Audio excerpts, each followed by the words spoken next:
The alarm buzzed at 4:30 in the morning with the kind of insistent electronic screech that made James Mitchell wish for just one moment that he could throw the cheap plastic clock across the room and watch it shatter against the wall.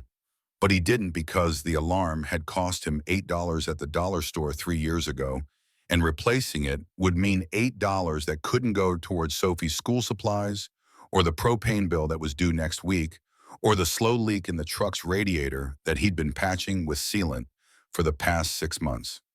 Instead, he reached across the worn nightstand with a calloused hand that bore the permanent stains of engine oil in the creases of his knuckles and shut off the noise before it could penetrate through the thin walls to wake the girl sleeping in the next room. For a moment, he lay still in the pre-dawn darkness, staring up at the water stain that spread across the ceiling like a forgotten shadow.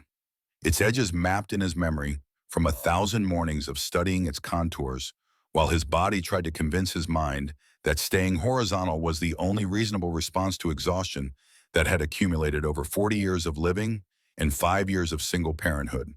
His lower back ached with the dull persistence that had become his constant companion since the IED explosion outside Kandahar in 2006 had thrown him 12 feet through the air and introduced his spine to a concrete barrier at a velocity the Army doctors later told him should have paralyzed him or killed him, or at minimum left him unable to walk without assistance.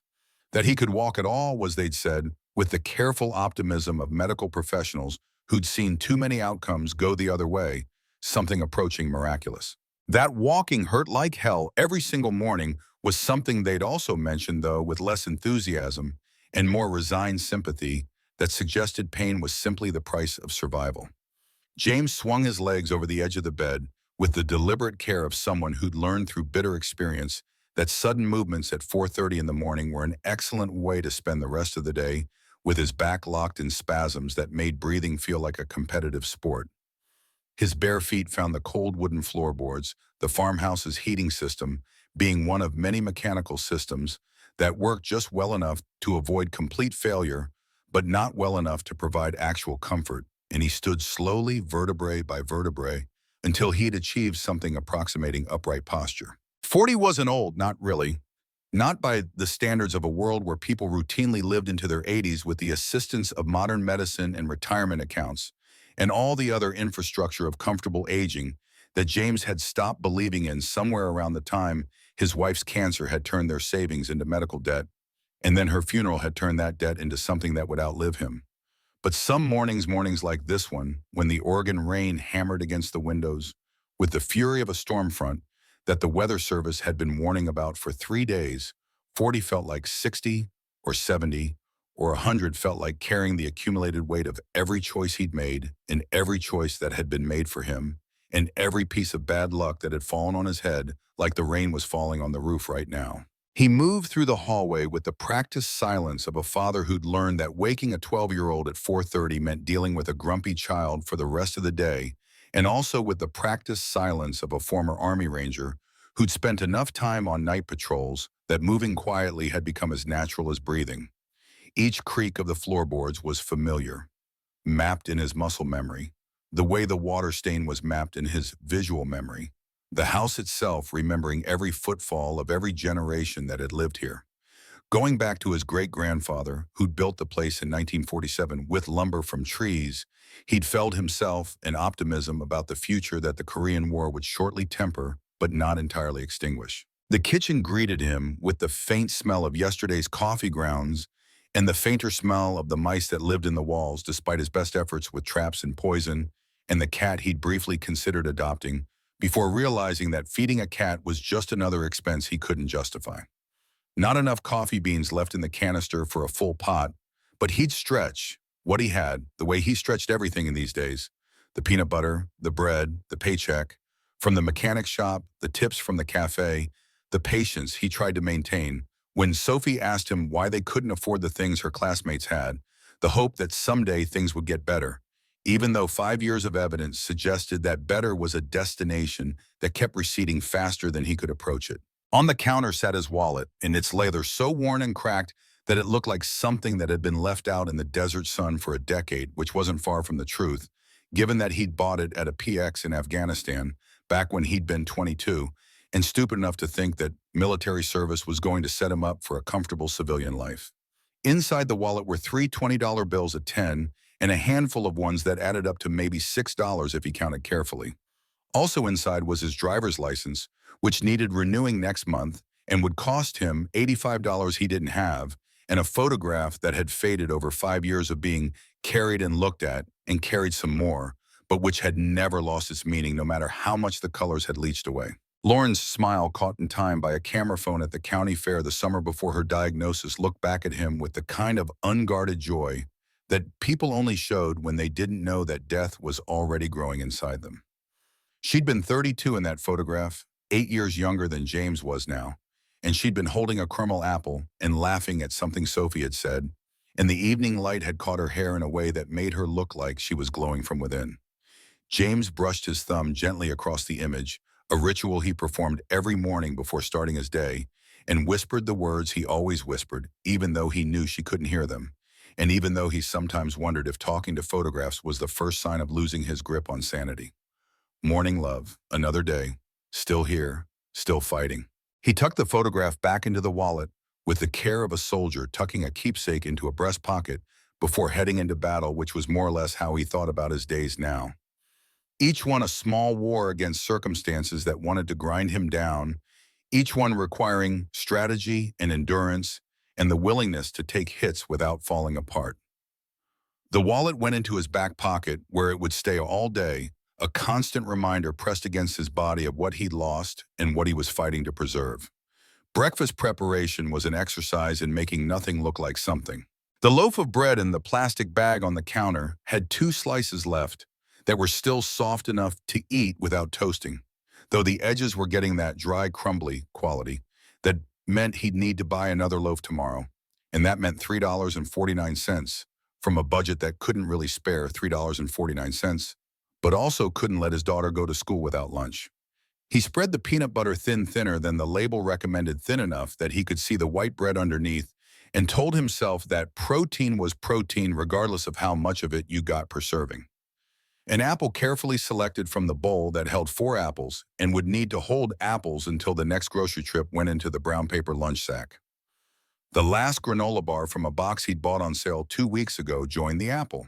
And then came his favorite part of the morning routine, the part that made all the rest of it worth enduring: the handwritten note on a paper napkin. Words scrawled quickly because he didn't have time for careful penmanship, but words chosen carefully because he had all the time in the world for making sure his daughter knew she was loved. Have a great day, kiddo. Your aerodynamics project is looking amazing. Those calculations about wing angles are smarter than anything I learned in engineering school. Keep reaching for the scarm. Love always, Dad.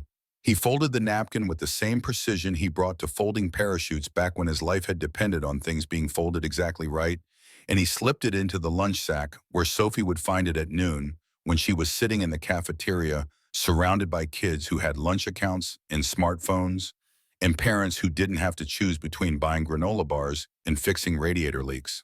This was how James stayed present even when he wasn't there, between the 12-hour days split between wrenching transmissions at Hank's Auto Repair and serving coffee at Rose's Diner, between the bills piling up on the counter and the exhaustion that made his bones feel like they were made of lead. He couldn't give Sophie everything he wanted to give her, or even everything she needed.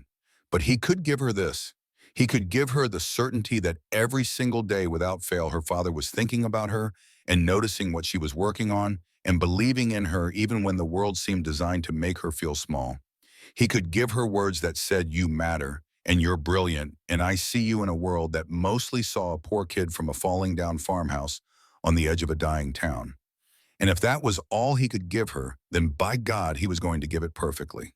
By the time the old pickup coughed to life in the driveway, the eastern sky was still dark and heavy with storm clouds that the weather forecasters had been warning about all week. November in Hearthlight, Oregon meant rain, and rain meant the county roads turned into rivers of mud, and mud meant his truck's bald tires would slip and slide and fight him for control every time he tried to brake or turn. The engine rattled like a tired friend who'd given too much for too long, but who kept showing up anyway because showing up was all either of them knew how to do, and James tightened his grip on the wheel and took a steadying breath before backing out onto the unpaved driveway that was already becoming a swamp. Out there in the shop and at the diner, he was just another man in a town full of men who were scrambling to make ends meet in an economy that had left small-town Oregon behind sometime in the 1990s and had never looked back. He was Jimmy to the guys at the garage and Mr. Mitchell to the customers who brought in their vehicles, and James to Rosa, who'd known him since he was Sophie's age, and who still remembered when his mother had worked the same counter he worked now.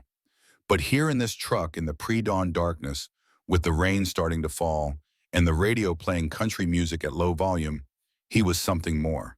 He was a father, a widower, a veteran carrying pieces of metal in his back from an explosion that had killed two of his friends and wounded three others and left him with a purple heart he kept in a drawer, because looking at it made him think about the guys who hadn't come home and the families who'd gotten folded flags instead of their sons and brothers and husbands. He was a man who'd once been good at something, engineering problem solving, fixing things that were broken, but who'd had to set aside his degree and his dreams when medical bills and funeral costs had eaten his savings, and then eaten his credit, and then eaten any possibility of working in his field, because small-town Oregon didn't have aerospace companies or research facilities or any of the places that hired mechanical engineers.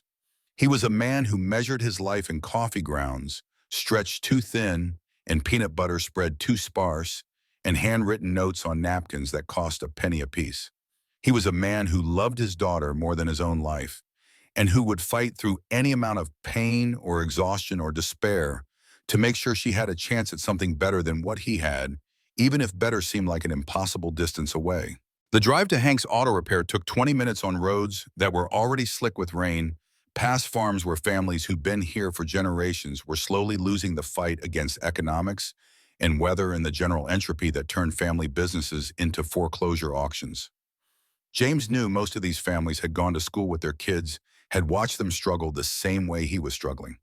There was a particular kind of solidarity in small-town poverty, a sense that you were all in the same leaking boat, and that the least you could do was help each other bail water, even when you knew the boat was sinking anyway. Hank's shop was a cinder block building with a corrugated metal roof that had been patched so many times it looked like a quilt, and the sign out front still said, Hank's Auto Repair and Machine Shop. Even though the machine shop part had closed in 2008 when the recession had hit and nobody needed custom parts anymore. Hank himself was 67 and should have retired a decade ago, but his retirement account had been one of the casualties of 2008, and now he worked because not working meant not eating, which was a math problem a lot of people in Hearthlight understood intimately. James parked next to the building and killed the engine and sat for a moment in the silence, gathering himself for the day ahead. 4 transmission jobs waiting in the bay, 2 of them rush jobs that needed to be done by end of business today, and all of them requiring him to spend hours lying on his back on a creeper with his arms over his head while his spine screamed at him about how this was a terrible idea. But terrible ideas that paid $15 an hour were better than no ideas at all. And Hank had hired him 5 years ago when nobody else would, and had never asked questions about why a guy with a mechanical engineering degree was willing to work for wages that barely covered rent. The morning shift at the garage passed in a blur of wrenches and transmission fluid, and the particular kind of problem solving that came from trying to make broken things work again with whatever parts were available and whatever budget the customer could afford. James was good at this, better than good. His engineering degree, combined with his natural mechanical intuition, meant he could diagnose problems that left other mechanics scratching their heads. And more than once, Hank had called him over to look at something that should have been impossible to fix, but which James had somehow coaxed back into functionality through a combination of technical knowledge and stubborn refusal to accept that anything was truly unfixable. Around noon, during the 15-minute break that Hank allowed for lunch, James ate the peanut butter sandwich he'd made for himself, even thinner than Sophie's, because he needed the protein less than she did. And because going hungry was easier than watching your kid go hungry, and thought about the evening shift at Rosa's that would start in 4 hours and would run until 10 p.m. and would earn him another $40 plus tips that might add up to $20 if he was lucky, and if the weather didn't keep people home. $80 for 16 hours of work minus the taxes that would take a chunk he couldn't really spare, plus maybe 40 more tomorrow doing the same thing, plus Sophie's lunch money and the propane bill and the radiator that was getting worse and the driver's license renewal and the 100 other expenses that added up faster than the money came in. The math never quite worked, never had worked, probably never would work.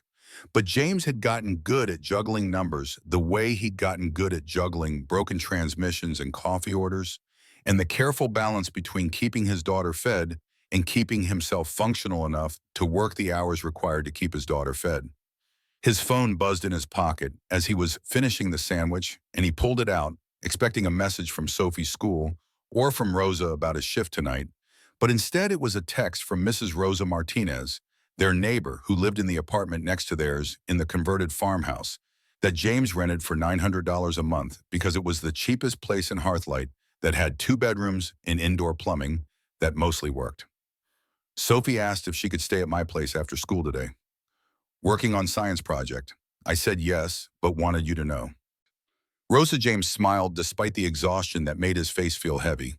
Mrs. Rosa Martinez was 73 years old and had been widowed for 15 years and lived on Social Security that probably wasn't much more than what James made at his 2 jobs.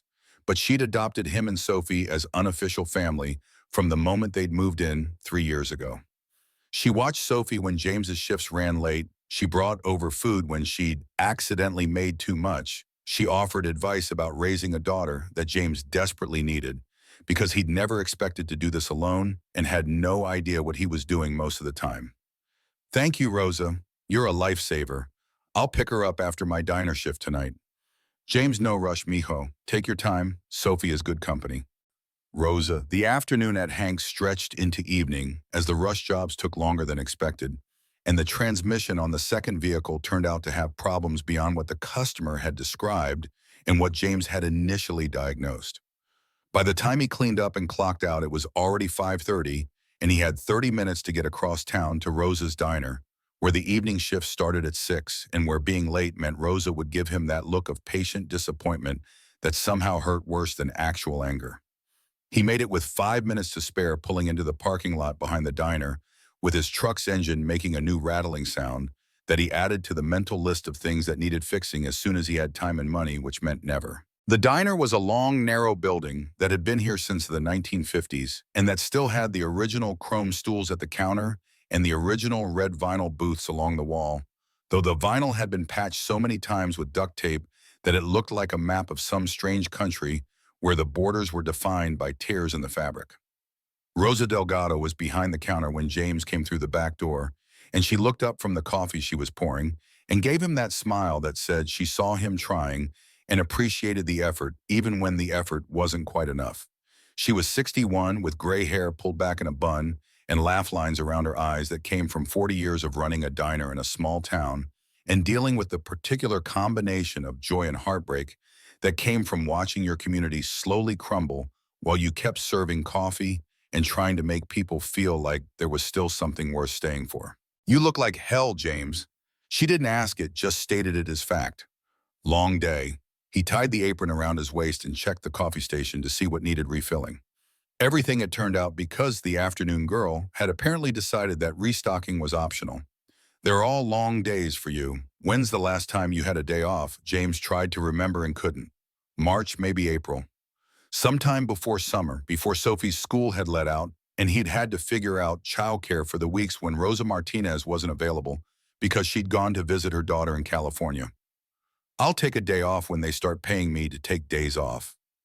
Rosa made a sound that was half sympathy and half exasperation, and then the dinner rush started, and there was no more time for conversation. From 6 to 9:30, James moved through the diner's narrow spaces with the practiced efficiency of someone who'd been doing this for 5 years and who knew exactly how many steps it took to get from the kitchen to booth 6 and exactly how to balance 3 plates on one arm and exactly how to smile at customers who were complaining about the food or the service or the weather or their lives while making them feel like he actually cared about their complaints, even though mostly he was just trying to get through his shift without his back giving out completely. The tips were light tonight because the weather was keeping people home, and by the time he'd cleaned up and counted out his share $12.37, James was running the math on whether that was enough to justify the 4 hours of work. When you factored in the gas it took to get here, and the wear on his already dying truck, and the toll it took on his body to be upright and moving for 16 hours straight. But math didn't matter because Working meant eating, and eating meant Sophie stayed healthy, and Sophie staying healthy was the only equation that mattered. Rosa caught him before he left, pressing a plastic container into his hands. Leftover stew. I made too much. Take it home. They both knew she hadn't made too much, knew that she did this at least once a week, knew that this was Rosa's way of helping, without making James feel like he was accepting charity, even though that's exactly what it was. He took the container because refusing would hurt her feelings, and because Sophie would be excited to have real meat for dinner tomorrow, instead of the rice and beans they'd been rotating through for the past 2 weeks. Thank you, Rosa. This means he didn't finish the sentence because his throat had closed up unexpectedly, and because breaking down crying in front of his boss at 9:45 on a Friday night seemed like a bad idea, even if Rosa had seen him at his worst before and hadn't judged him for it. She patted his arm with her small, weathered hand and told him to get home safe and to give Sophie a hug for her. The drive home took him through Hearthlight's Main Street, which looked exactly like every small-town Main Street in America that had been gutted by Walmart and Amazon and the slow death of local economies. Half the storefronts were empty, their windows covered with plywood or newspaper, and the ones that were still operating, the dollar store, the check-cashing place, the pawn shop, weren't exactly symbols of community prosperity. The grocery store where James did his shopping with carefully clipped coupons would probably close within the next few years based on the rumors he'd heard, and then people would have to drive 30 miles to the next town to buy food, and Hearthlight would become one of those places that people drove through without stopping, a footnote in Oregon's history of towns that had thrived once and now were just marking time until the last residents died or moved away. But it was home. It was where Sophie went to school and where Mrs. Rosa Martinez made him feel like he had family, and where the mechanics at Hank's knew his name and asked about his daughter and didn't treat him like he was less than human just because he was poor. It was where Lauren was buried, in the cemetery behind the Methodist church where James went every Sunday morning before his shift at the diner to tell her about Sophie's latest accomplishments and to apologize for not being able to give their daughter everything she deserved and to promise that he was still fighting, even when fighting felt pointless. Mrs. Martinez's apartment was on the second floor of the same building where James lived, and when he climbed the stairs, moving slowly because his back had finally hit the point where it was screaming, rather than just complaining, he could hear Sophie's voice through the thin walls, animated and excited, in a way that she rarely was at their own apartment, because their own apartment was small and cramped and full of reminders that they were broke. He knocked and waited, and Mrs. Martinez opened the door with a finger to her lips. She's asleep on the couch. Was working on that project until about 20 minutes ago, talking my ear off about airplanes and physics. That girl's brain, James, it's something special. Through the doorway, James could see Sophie curled up on Mrs. Martinez's worn sofa, her notebook still open on the coffee table, and her face peaceful in sleep in a way that made his chest ache, because she looked so young and so vulnerable and so completely dependent on him to keep her safe and fed and given opportunities that he had no idea how to provide. I'll carry her home. Thank you for what? For spending time with a brilliant young lady who reminds me of my granddaughters, for having company on a Friday night. You're doing me a favor, mijo. But they both knew the truth, knew that Mrs. Martinez was doing him the favor of providing childcare he couldn't afford to pay for and companionship for his daughter, that he wasn't home enough to provide, and a sense of stability that their own apartment lacked because James was always at work or asleep or trying to figure out how to stretch money that couldn't be stretched any further.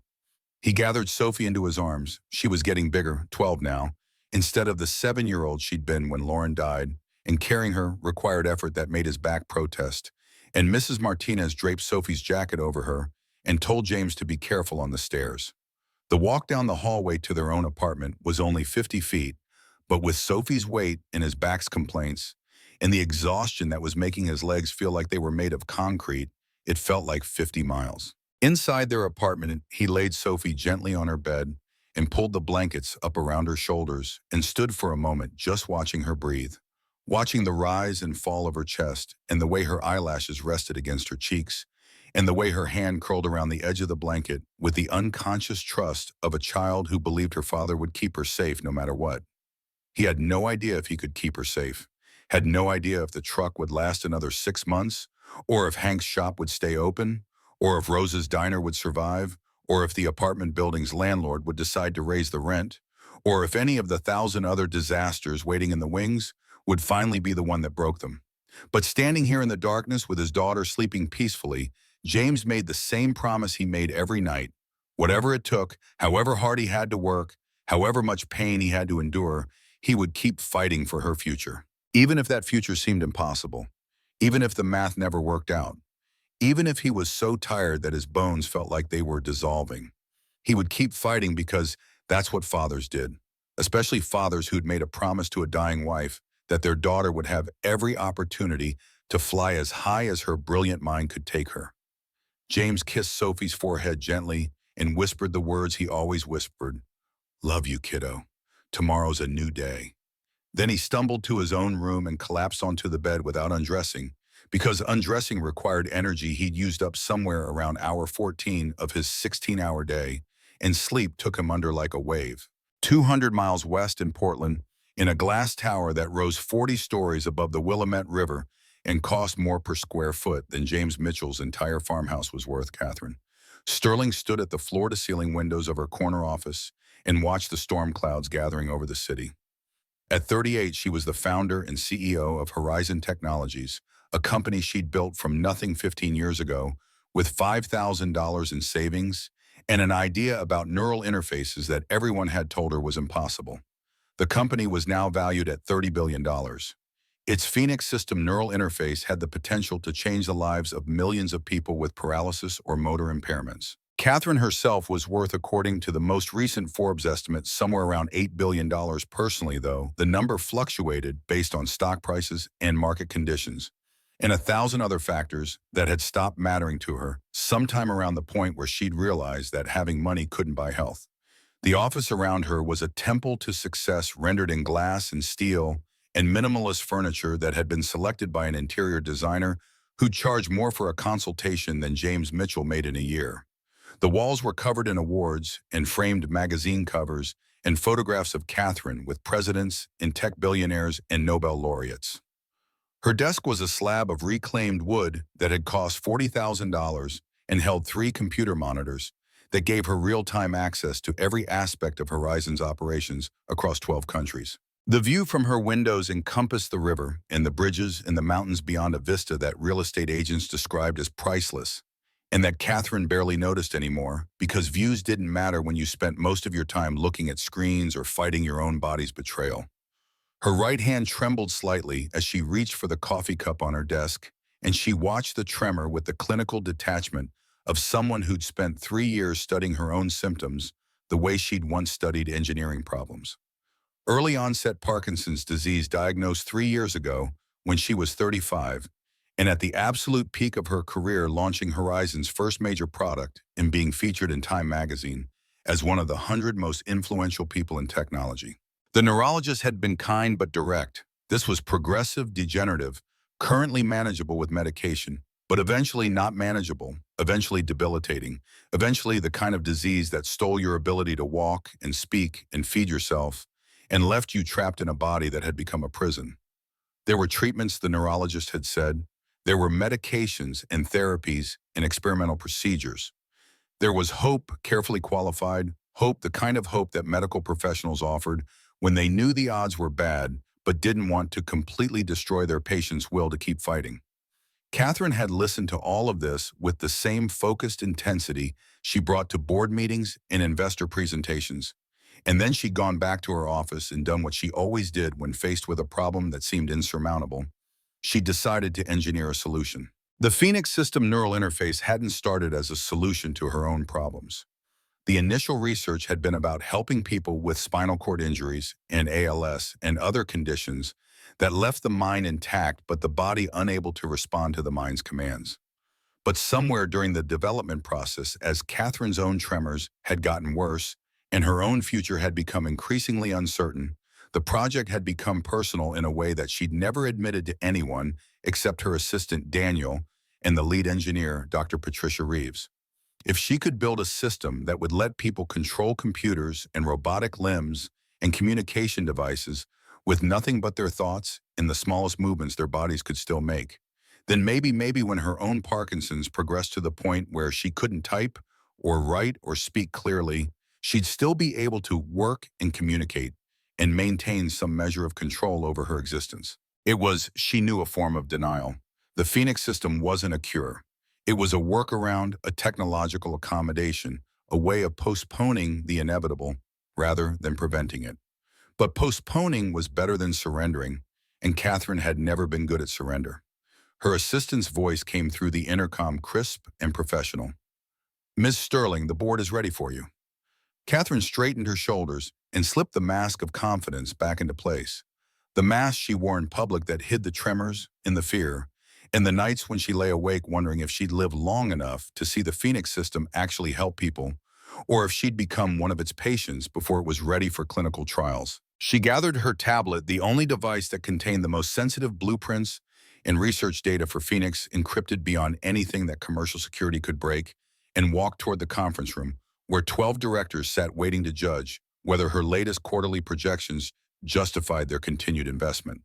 The boardroom was exactly what you'd expect from a $30 billion company, long table of polished mahogany leather chairs that cost more than cars' walls of glass that made you feel like you were floating above the city. The directors were mostly men over 50, though Catherine had fought to add 3 women and 2 people under 40 over the past 5 years.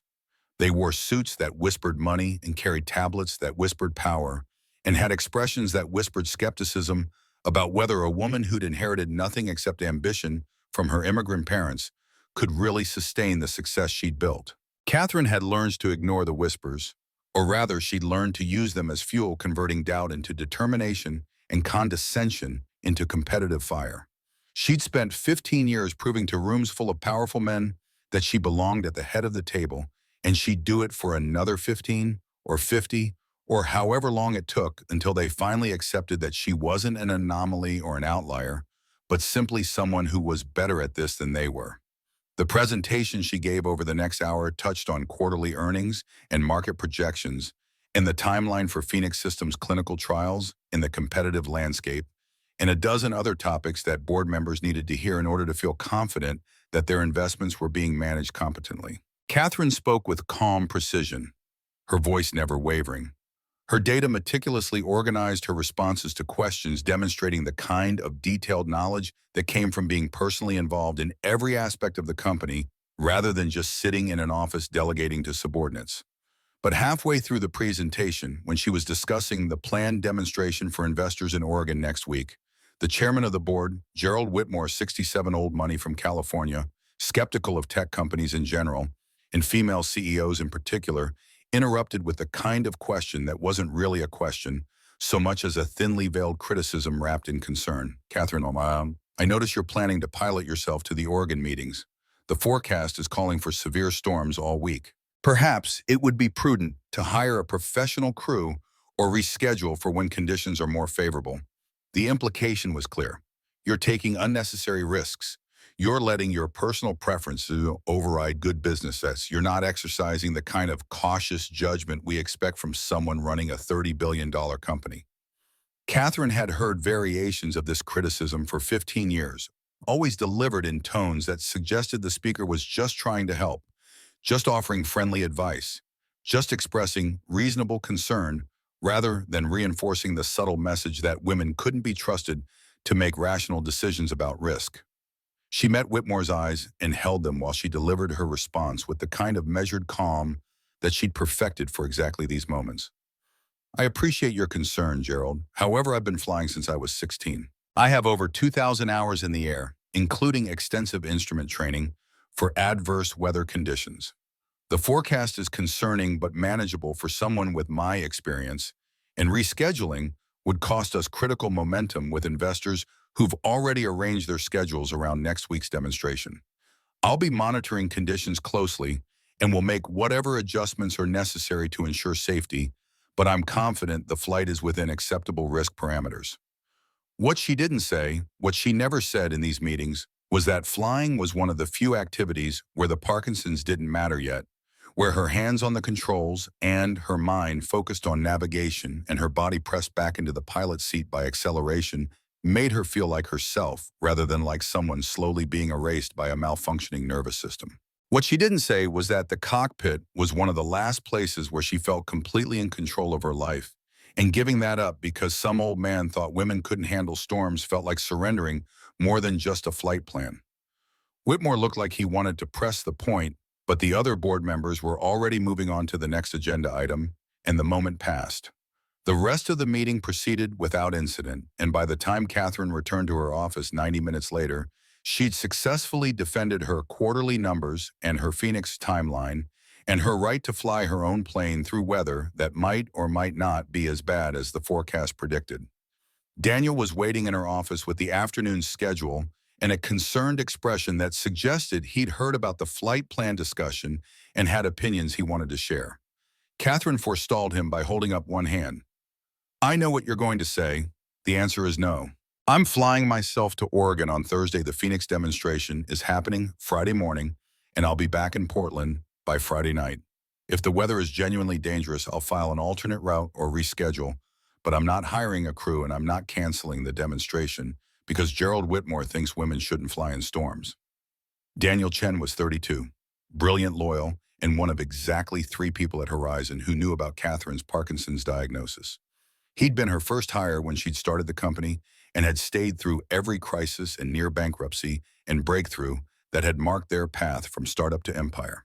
He was also willing to tell her when she was being stupid, which made him more valuable than any of the yes men who populated most executive suites. I wasn't going to say you shouldn't fly. His voice was careful, diplomatic. I was going to say that if you're going to fly through a storm system that's already killed 2 people in Washington, you should at least take the backup communication equipment and file emergency alternates for every airport within 100 miles of your route. Catherine felt the tension in her shoulders ease slightly.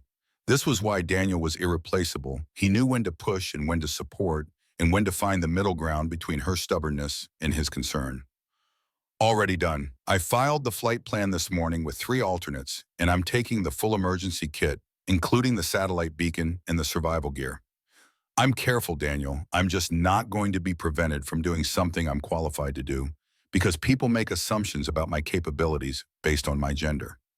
Or based on the fact that you're running on 4 hours of sleep and 3 cups of coffee and you've been working 18-hour days for the past month. Catherine almost smiled. Or that, but running on too little sleep is basically the tech industry's defining characteristic.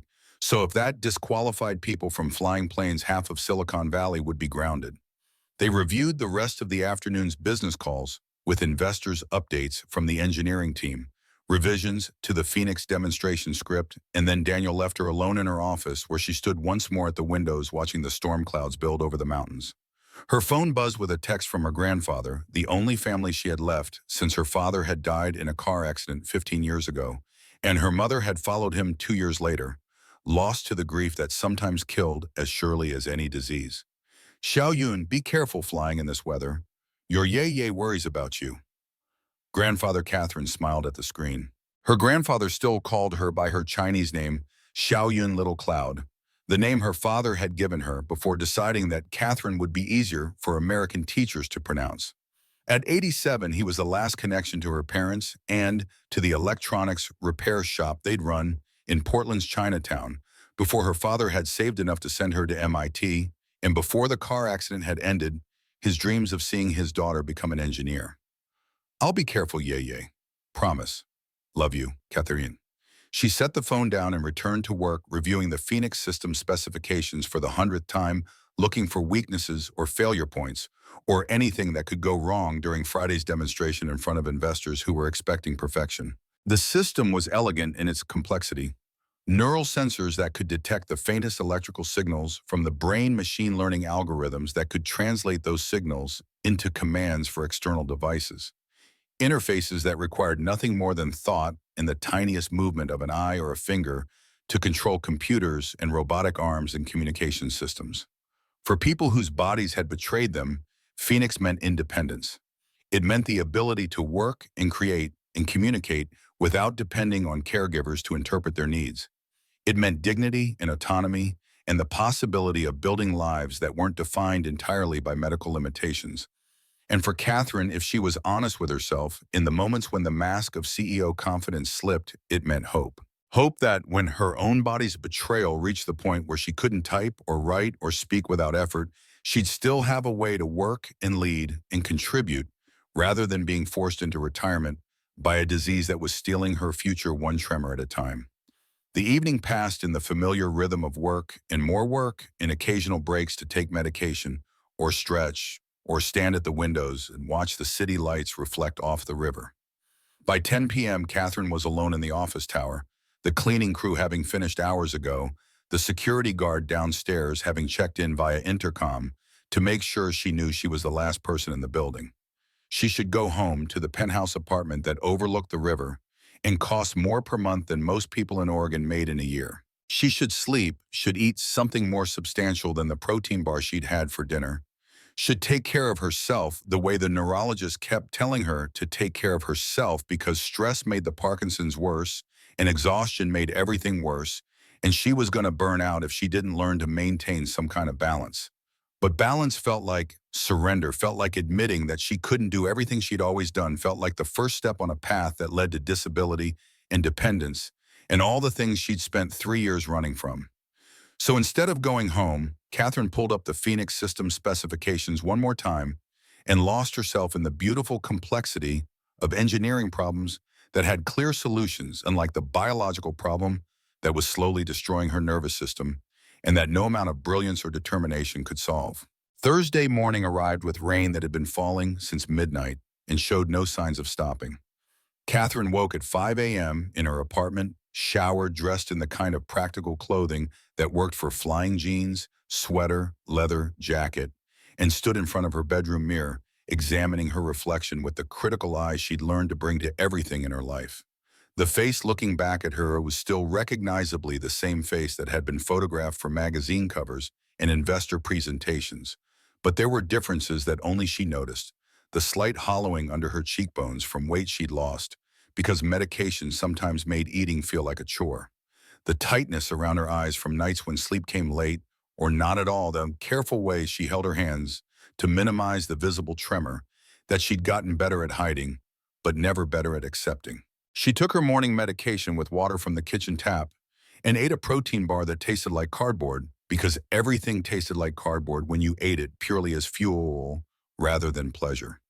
Then she packed her bag, overnight clothes, toiletries, the tablet with Phoenix specifications, the backup medications her neurologist insisted she carry everywhere, and headed down to the building's garage where her car, a sensible Tesla, rather than the sports cars some tech CEOs favored, waited in its assigned spot. The drive to Portland Hillsborough Airport took 30 minutes through weather that was getting progressively worse, rain turning to horizontal sheets, driven by wind that made the Tesla's autopilot disengage with a warning that conditions were outside safe parameters. Catherine switched to manual control and felt the familiar focus that came from driving in adverse conditions, the same focus that made flying feel like meditation rather than stress. At the airport, her plane, a Cirrus SR-22 single-engine, not flashy but reliable and capable, sat waiting in the hangar where she kept it maintained to standards that exceeded what the FAA required, because Catherine's approach to risk was that you eliminated it wherever possible, and then you had backup plans for when elimination wasn't possible. She did the pre-flight inspection with meticulous care, checking fuel levels and oil pressure and control surfaces, and every other component that could determine whether this flight ended safely or ended as a statistic. The weather briefing from flight service confirmed what she already knew: storms moving in from the Pacific, heavy rain turbulence, low ceilings conditions that were legal for instrument flight, but not comfortable even for experienced pilots. Catherine filed her flight plan with alternates and emergency contacts and got clearance from the tower, and then she climbed into the cockpit and went through the startup checklist with the same systematic thoroughness she brought to everything. The engine caught on the first try gauges showing nominal readings, and Catherine felt the familiar sense of peace that came from being in a cockpit where everything made sense and everything responded predictably to her inputs. This was her space, her domain, the place where she was simply a pilot rather than a CEO or a Parkinson's patient, or a woman trying to prove she belonged in rooms full of men who thought she didn't. She keyed the radio Hillsborough Ground Cirrus 427 Tango, Charlie ready to taxi for departure to Hearthlight Municipal.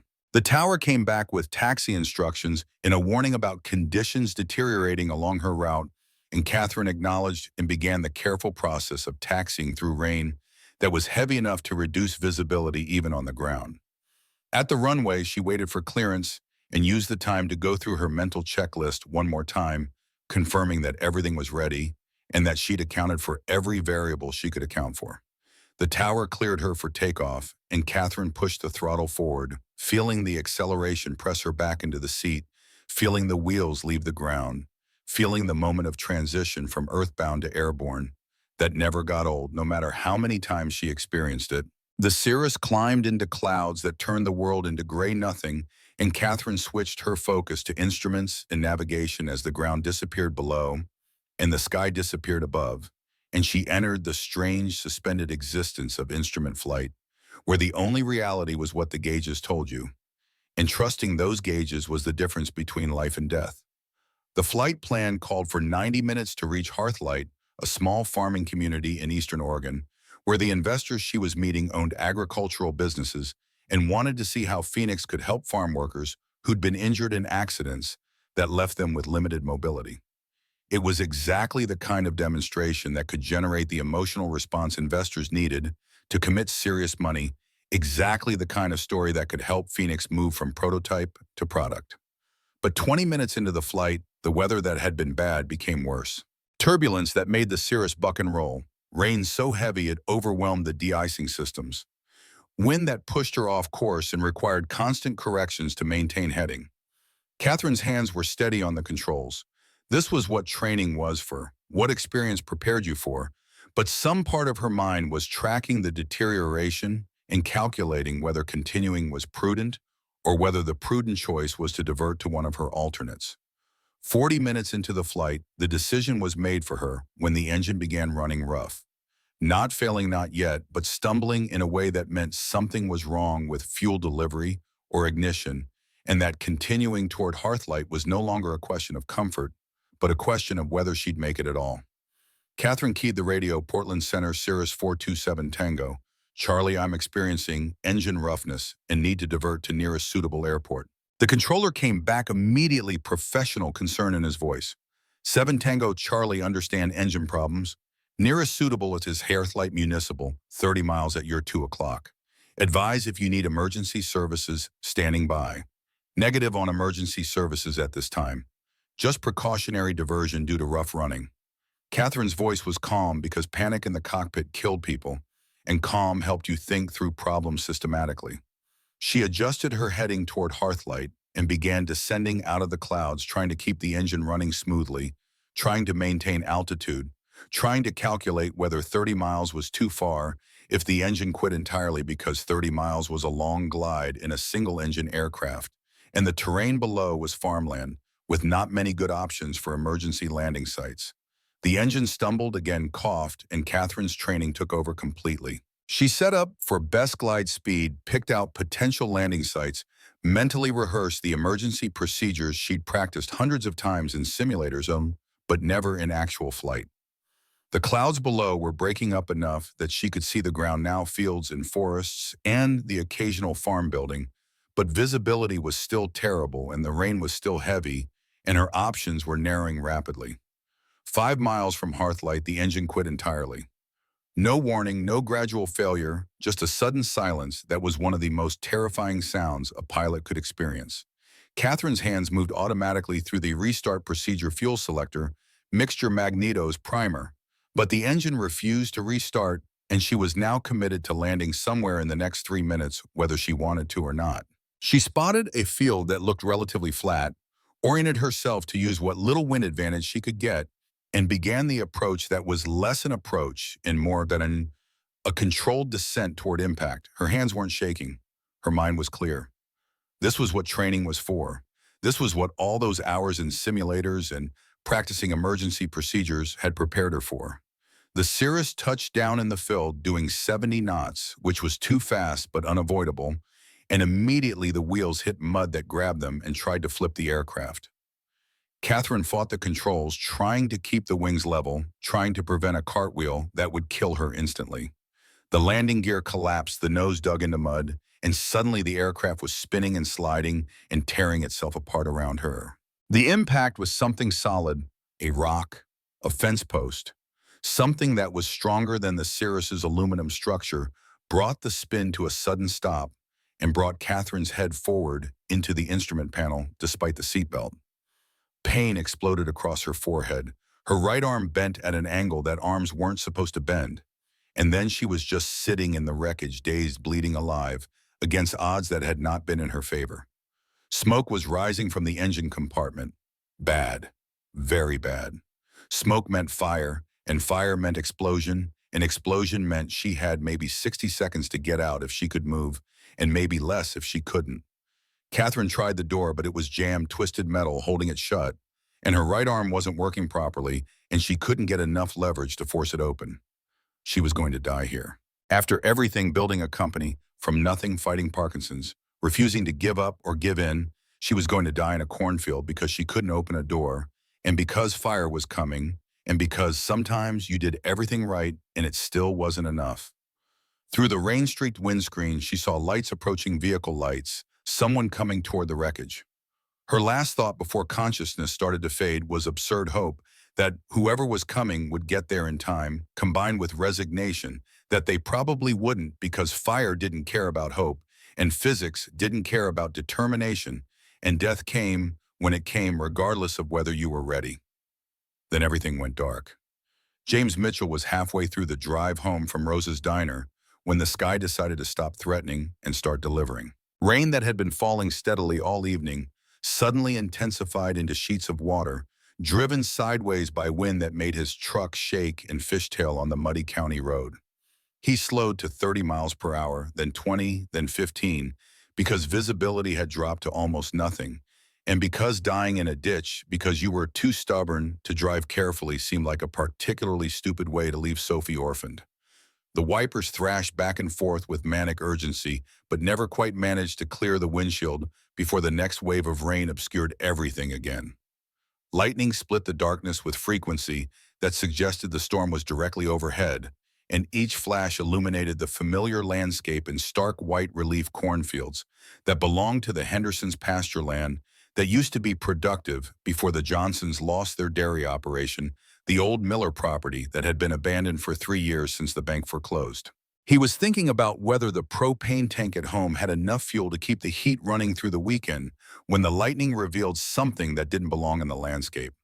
An aircraft's small and low wings tilting violently as wind hammered it from multiple directions simultaneously.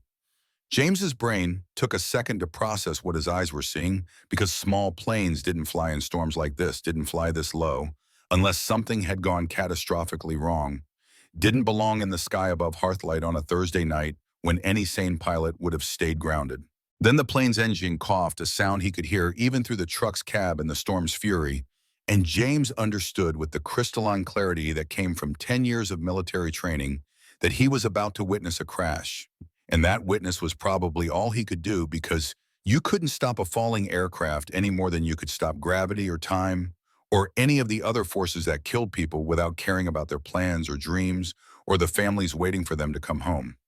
He grabbed his phone and punched 911 while simultaneously pulling onto the shoulder because whatever was about to happen would require emergency response and might require him to do something other than just stand there watching someone die. The dispatcher answered on the second ring with professional calm that suggested she'd handled worse situations than this one.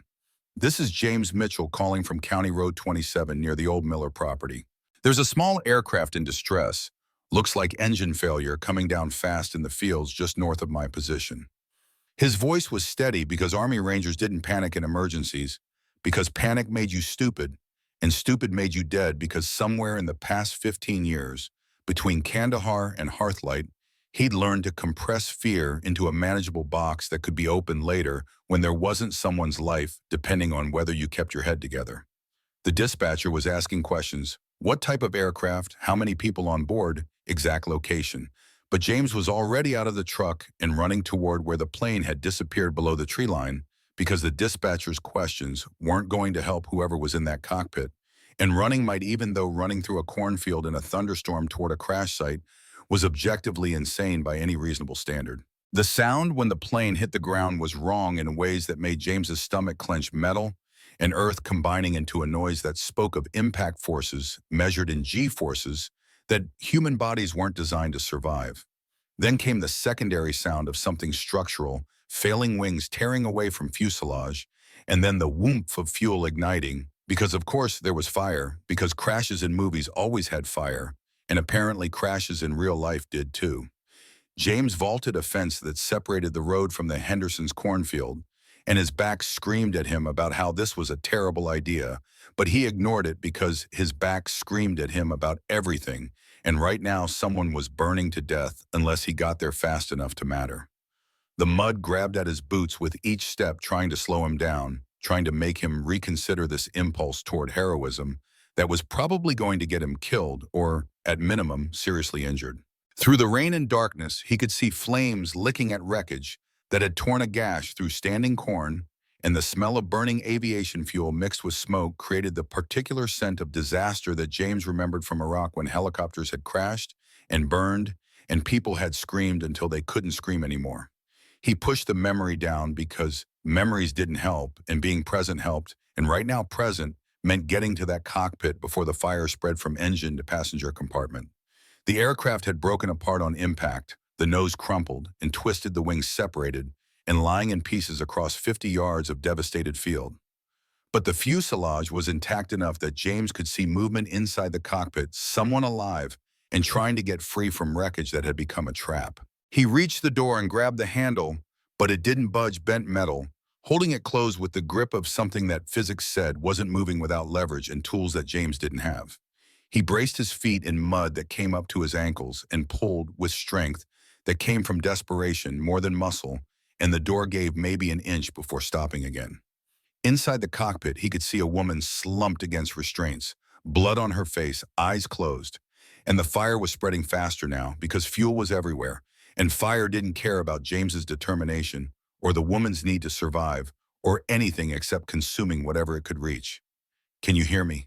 I'm getting you out." His voice was loud enough to cut through the storm and the fire's roar, and the woman's eyes fluttered open for a second before closing again, which meant conscious or semi-conscious, which meant there was someone in there to save if he could just get this door open before the flames reached the cockpit and turned rescue into recovery. James reset his grip and pulled again, throwing his weight backward, feeling something in his lower back pop in a way that suggested he'd just done permanent damage to vertebrae that were already damaged. But the door moved another inch and then another, and suddenly it came free all at once, and James fell backward into the mud with the door still in his hands. He scrambled up and reached into the cockpit where the woman was held in place by a 5-point harness that took him precious seconds to figure out because civilian aircraft harnesses were different from military harnesses, and his hands were shaking from adrenaline even though his mind was calm.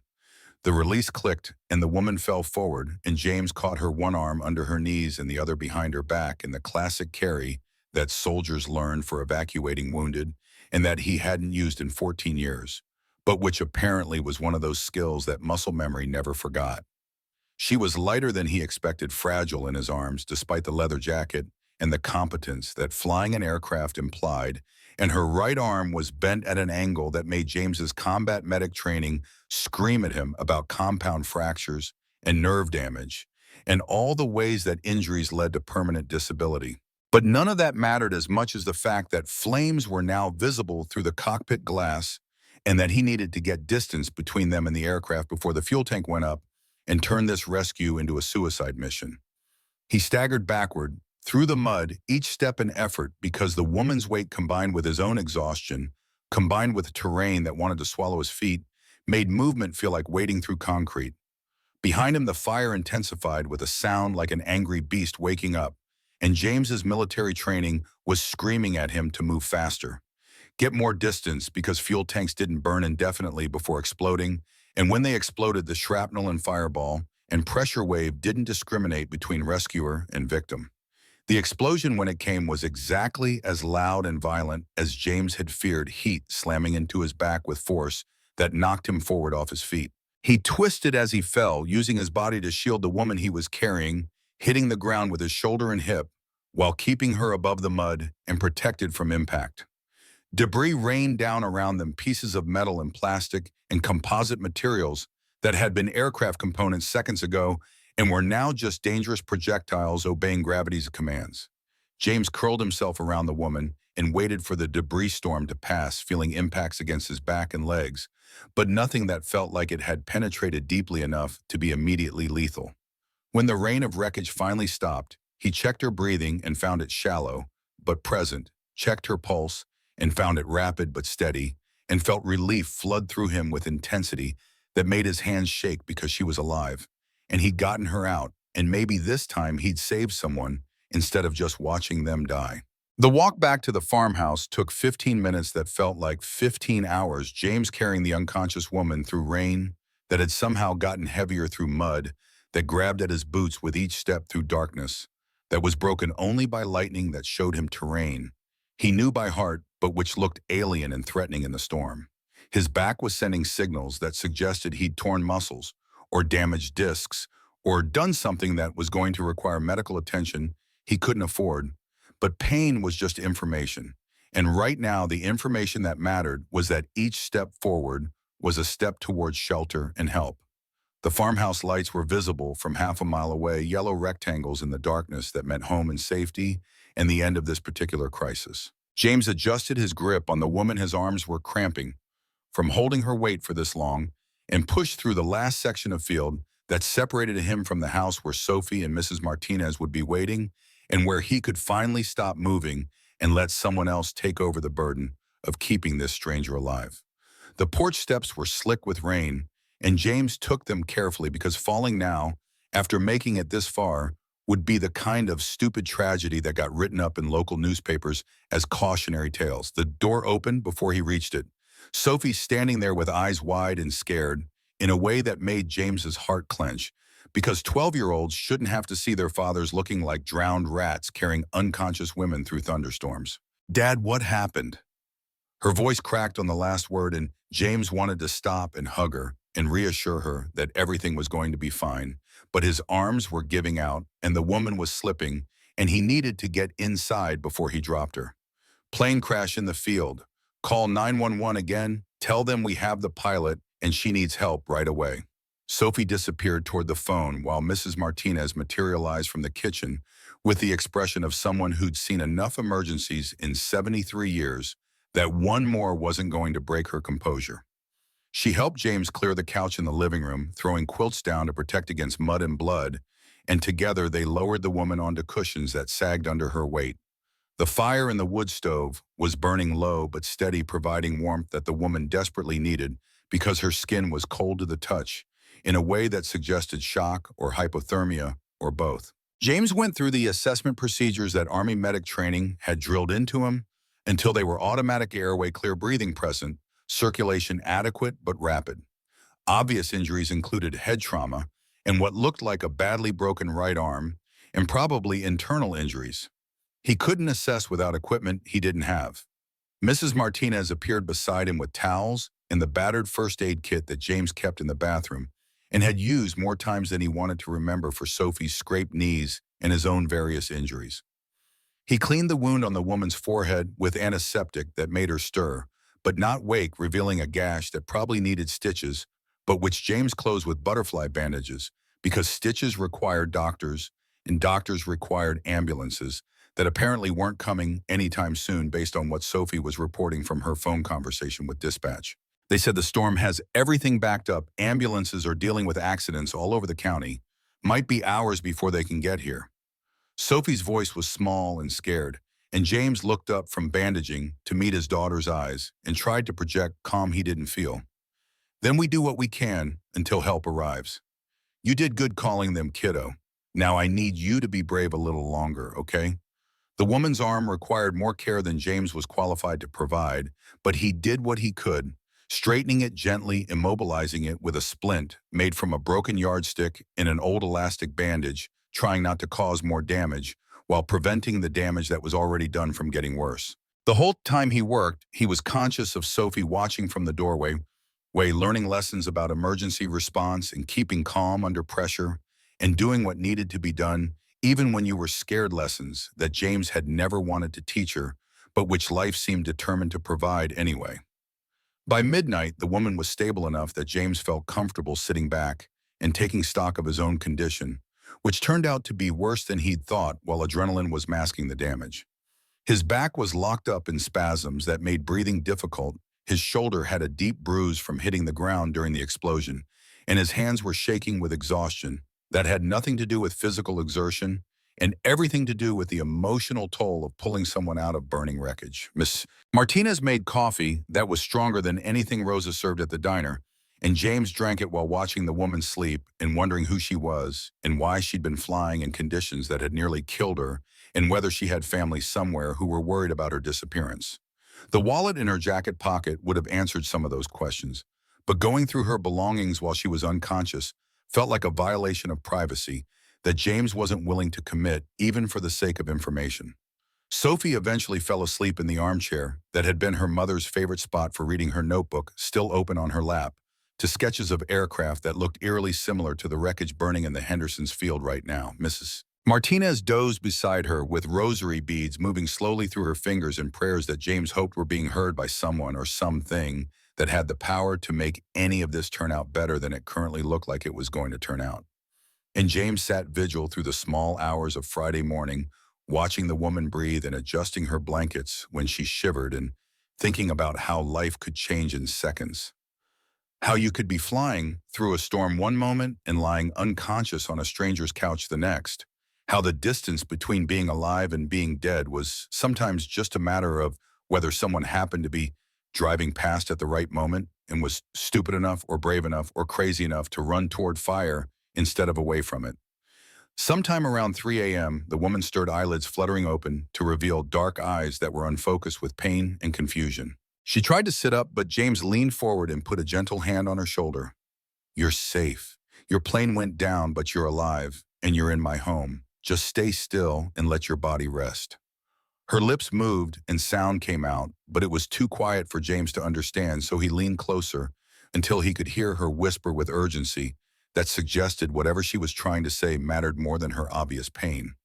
"My tablet. It was on board."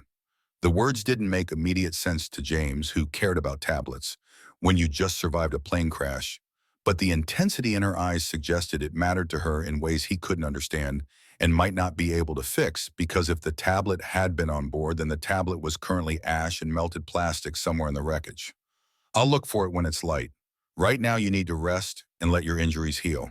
Her eyes closed again, and she sank back into unconsciousness or sleep, or whatever state people occupied when their bodies were trying to recover from trauma. James resettled the blanket around her and returned to his vigil, wondering what could be important enough about a tablet that it was the first thing you thought about after nearly dying. Morning came slowly, gray light seeping through windows that were streaked with rain that had finally slowed from deluge to drizzle. The woman woke more fully this time, aware enough to take in her surroundings with a systematic scan of someone assessing situation and threat level. Her voice was hoarse but stronger when she spoke. "Where am I?" James answered from his chair, where he'd spent the night dozing in 15-minute increments between checks on her breathing and pulse and the color of her lips. "My home about 5 miles outside Hearthlight. Your plane came down in the field next to my property last night. Engine failure from what I could tell before the fire consumed everything." She touched the bandage on her forehead with her left hand, then looked at the splint on her right arm with an expression that suggested she was cataloging injuries and calculating recovery time with a detached assessment of someone who'd been trained to think analytically, even under stress. "Thank you for pulling me out. I remember fire and someone telling me to stay still." "That was you," James nodded, uncomfortable with gratitude that felt disproportionate to what he'd done, because pulling people out of burning vehicles was something any decent human would have done and didn't deserve thanks any more than breathing deserved thanks. "What's your name?" The question seemed to surprise her, as if she'd expected him to know who she was, but after a moment she responded with words that sounded formal, despite her obvious exhaustion. "Catherine Sterling, and it seems I owe you my life, Mr. Mitchell." "James Mitchell. And you don't owe me anything except maybe getting yourself looked at by actual doctors, because I'm just a mechanic with Army medic training and I've done all I can do for that arm." Movement from the doorway announced Sophie's arrival, hair tangled from sleep and eyes still carrying the fear from last night, but also curiosity about the stranger on their couch. Catherine's gaze shifted to the girl, and something in her expression softened in a way that made her look younger and more vulnerable than she had seconds before. "And who might you be?" James made introductions with the awkward formality of someone who wasn't used to having house guests, especially house guests he'd rescued from plane crashes. Sophie approached cautiously the way she approached all new situations, but her natural curiosity was already overcoming her shyness. "Is that your science project on the table?" Catherine's voice carried genuine interest, rather than the patronizing tone adults often use with children. Sophie brightened immediately, launching into an explanation of aerodynamics and lift generation that revealed more technical knowledge than most seventh graders possessed. Catherine listened with focus that suggested she actually understood what Sophie was explaining and found it interesting rather than just pretending for politeness. They talked about wing design and pressure differentials and Reynolds numbers while James watched his daughter come alive in ways she rarely did at school, where being smart was less valuable than being popular. The conversation was interrupted by a sound that made James tense, with instinctive alertness, vehicles approaching on the unpaved driveway that led to the farmhouse, multiple vehicles moving in convoy formation. He stood and moved to the window, expecting ambulances finally arriving to transport Catherine to the hospital, but what he saw instead made him freeze with incomprehension. Black SUVs, at least five of them, rolling down his driveway like a presidential motorcade, and overhead the unmistakable thump of helicopter rotors cutting through morning air. For a man whose world consisted of two-job poverty and struggling to keep his daughter fed, the sight was surreal to the point of feeling like hallucination. Sophie pressed her face against the window beside him, voice carrying wonder and nervousness in equal measure. "Dad, there are actual helicopters. Multiple helicopters." Mrs. Martinez appeared from the kitchen where she'd been making breakfast and crossed herself while murmuring something in Spanish that James couldn't quite hear, but which sounded like prayers about angels, or possibly demons, depending on whether you thought armed escorts arriving at dawn were salvation or invasion. Behind them, Catherine shifted on the couch, and James heard her say something that didn't immediately register because he was still processing the SUVs and helicopters and the men in suits and earpieces who were emerging from vehicles with the practiced efficiency of security personnel who knew their jobs were protecting something valuable. "That would be my team. I should have expected they'd track my emergency beacon." James turned to stare at her with dawning comprehension that was rapidly being replaced by something closer to shock. "Your team. Just how important are you that you travel with security details and helicopters?" Catherine met his eyes with expression that suggested she'd had this conversation before and knew how it was going to play out. "I'm the CEO of Horizon Technologies. The company is worth about $30 billion, and the project I was flying to present is worth considerably more than that. So yes, I travel with security when I'm carrying sensitive information, which I always am." The name Horizon Technologies meant nothing to James initially, but Sophie's gasp of recognition made him realize this was something he should know about, something that existed in the world of technology and innovation that he'd left behind when medical bills and funeral costs had turned his mechanical engineering degree into expensive wallpaper. "You're Catherine Sterling, the Catherine Sterling who invented the Phoenix system." Sophie's voice was reverential in a way that made James feel like he'd somehow failed as a father by not knowing who was lying on his couch. But in his defense, he'd been focused on keeping her alive rather than researching her credentials. The first of the security personnel reached the porch and knocked with authority that suggested this wasn't a request so much as an announcement that they were coming in whether James invited them or not. He opened the door to find a man in his 30s wearing a suit that cost more than James's truck and an expression of relief mixed with professional assessment. "Miss Sterling, we've been trying to locate you since your emergency beacon activated. Are you injured?" The man's eyes had already cataloged the splint and bandages and the way Catherine was favoring her left side, and James could see him making calculations about medical evacuation and liability and all the things that corporate executives worried about when their boss nearly died in a plane crash. Catherine's response was delivered with the calm authority of someone who was used to being in charge, even when circumstances suggested she shouldn't be. "I'm fine, Daniel, thanks to Mr. Mitchell here who pulled me from the wreckage before it exploded. If not for him, you'd be meeting a very different outcome this morning." Daniel's gaze shifted to James with assessment that was probably measuring him against categories that included potential litigation and media exposure, and whether the random mechanic who'd saved his boss's life was going to become a problem or an asset. Then we owe you more than thanks, Mr. Mitchell. Horizon will make sure you're compensated appropriately for your James cut him off because the implication that saving someone's life deserved monetary compensation felt wrong in ways he couldn't fully articulate, but which had something to do with the idea that human decency shouldn't have a price tag attached. I didn't do it for compensation. I did it because it was the right thing to do. The words came out sharper than he'd intended, and Sophie shot him a look that suggested he was being unnecessarily prickly with people who were just trying to help. But James had spent 5 years being patronized by people who assumed poverty equaled stupidity, and he was sensitive to anything that smelled like condescension, even when condescension might not have been intended. Catherine's voice cut through the tension before it could escalate into something unpleasant. What James means is that gratitude and compensation are separate things, and while he's too proud to accept the latter, he can't refuse the former. Which brings me to something I've been thinking about since I woke up. She struggled to sit up despite Daniel's protests and despite the obvious pain the movement caused. And when she spoke, her voice carried determination that made James understand how someone becomes CEO of a $30 billion company. Horizon Technologies is unveiling the Phoenix system next Friday in Portland. It's not just another product launch, it's the culmination of 5 years of work to give people with disabilities the ability to control their environment through neural interfaces. I'd like both of you to be there, James and Sophie, to see what we're building and to understand why that tablet I mentioned matters so much. James started to refuse automatically because Portland was 200 miles away, and he had shifts at the garage and the diner that he couldn't afford to miss. And Sophie had school, and they didn't belong in the world of $30 billion companies and technology demonstrations. But before he could vocalize any of those objections, Sophie grabbed his arm with urgency that suggested she was about to die if they didn't go. Dad, please, this is Horizon Technologies.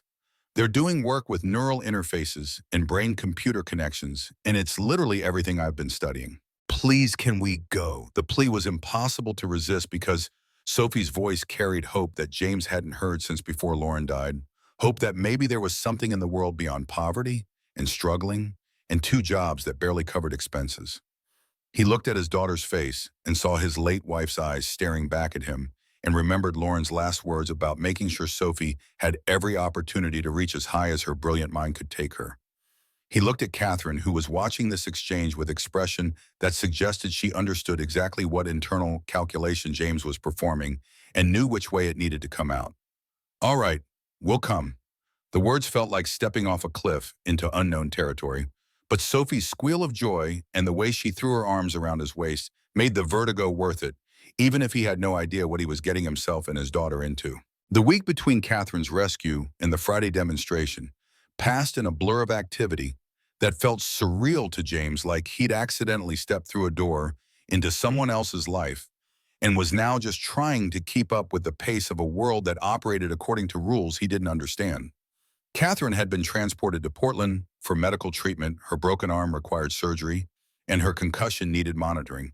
But she'd called twice to confirm that James and Sophie were still planning to attend the demonstration and to arrange for Daniel to handle all the logistics.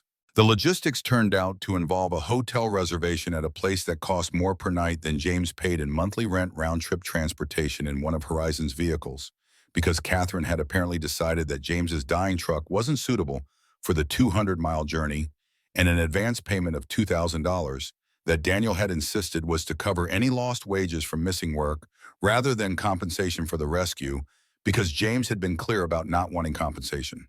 James had tried to refuse the money until Sophie pointed out with 12-year-old logic that refusing help because of pride was stupid when they needed the help and when accepting it didn't actually cost him anything except his ego.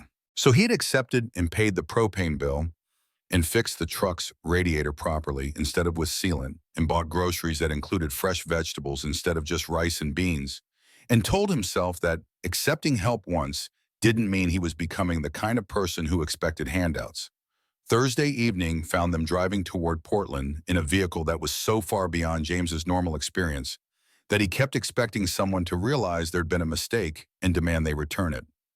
Sophie sat in the passenger seat with her nose pressed against the window, watching Oregon landscape roll past while asking questions about neural interfaces and brain-computer connections that James couldn't answer because his engineering degree hadn't covered biomedical applications, and because the world of technology had moved forward considerably in the 15 years since he'd graduated.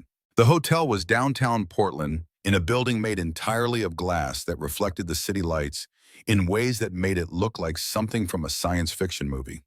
The lobby had a waterfall and furniture that looked too expensive to actually sit on, and staff who smiled at James and Sophie like they belonged there, even though James was wearing his best jeans and a shirt that only had one small stain, and Sophie was wearing a dress that Mrs. Martinez had helped her pick out from the thrift store.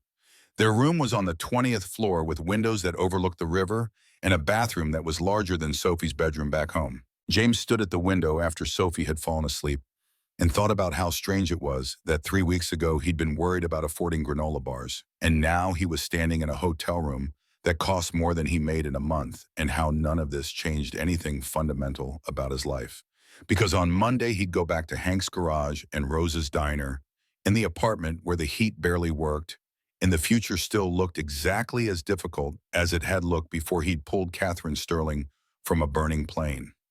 Friday morning arrived with nervousness that James tried to hide from Sophie, but which she probably detected anyway because 12-year-olds were perceptive about their parents' emotional states, especially when those parents were terrible at hiding anxiety. They ate breakfast in the hotel restaurant, where the coffee was better than anything Rosa served and where Sophie ordered pancakes without checking the menu prices first, because for once the prices didn't matter. Daniel arrived at 9 to escort them to Horizon Technologies headquarters, and the drive through Portland took them past buildings and businesses that represented a world James had left behind when necessity had forced him to choose between career and survival. The Horizon building was exactly what you'd expect from a $30 billion company, glass and steel rising 40 stories lobby that looked like a modern art museum, security that required badges and escorts and probably background checks that James was grateful he didn't know about because his credit score alone would have triggered alarms. Catherine met them in the lobby, looking professional in a suit despite the cast on her right arm and the fading bruises on her face that makeup couldn't completely hide. Her smile when she saw them carried genuine warmth rather than the corporate politeness James had been expecting. "I'm glad you came. Sophie's going to love what we're working on. And James, I think you might be surprised by how much your perspective matters, even in a field you think you don't understand." The words were kind, but James heard the subtext that said Catherine had looked into his background and knew about the engineering degree he'd never used professionally and was trying to make him feel like he belonged here, even though they both knew he didn't. Still, it was a thoughtful gesture, and James appreciated it even as he reminded himself not to get comfortable in a world he'd be leaving as soon as the demonstration ended. The tour of Horizon's facilities took 2 hours and covered enough ground that James's back was protesting by the end, despite the pain medication he'd taken that morning. They saw laboratories where engineers worked on prototypes that looked like they belonged in science fiction, conference rooms where billion-dollar decisions were made, and finally the innovation lab where the Phoenix system waited under careful security. The system itself was elegant in a way that made James's engineering training appreciate the design even before he understood the function. Neural sensors so small, they looked like jewelry processing units that fitted in your pocket interfaces that required nothing more than thought and minimal movement to control computers and robotic arms and environmental systems. For people whose bodies had stopped responding to their mind's commands, Phoenix meant independence and dignity and the possibility of lives that weren't defined entirely by disability.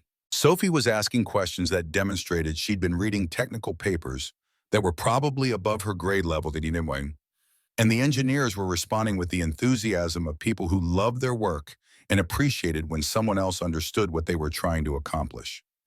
James hung back and watched his daughter bloom in this environment where intelligence was valued and where questions were encouraged, and something in his chest ached with recognition that this was where she belonged and where he had no idea how to get her.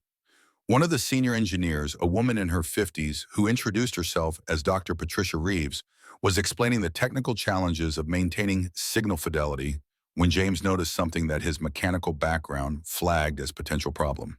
The mounting system that held the neural sensors in position used a hinge design that looked elegant, but which would probably fail under repeated stress because the angle was wrong for the forces it needed to handle. He hesitated before speaking because pointing out design flaws in a $30 billion company's flagship product when you were a mechanic from Hearthlight seemed presumptuous at best and insulting at worst. But his Army training had been clear about the importance of identifying problems before they became catastrophic failures, and his conscience wouldn't let him stay silent about something that could potentially hurt the people who'd eventually use this system. Excuse me. His voice was quiet enough that he could pretend he hadn't spoken if everyone ignored him, but Dr. Reeves turned with expression that suggested she was willing to listen. I think there might be an issue with the hinge assembly on the sensor mount. The angle is putting shear stress on the connection point instead of distributing the load along the bearing surface. Under repeated use, especially with any kind of impact or vibration, you're probably going to see metal fatigue that leads to catastrophic failure. The room went silent in a way that made James regret opening his mouth, but then Dr. Reeves pulled up the CAD specifications on a nearby screen and spent 30 seconds reviewing the geometry before her eyes widened with recognition.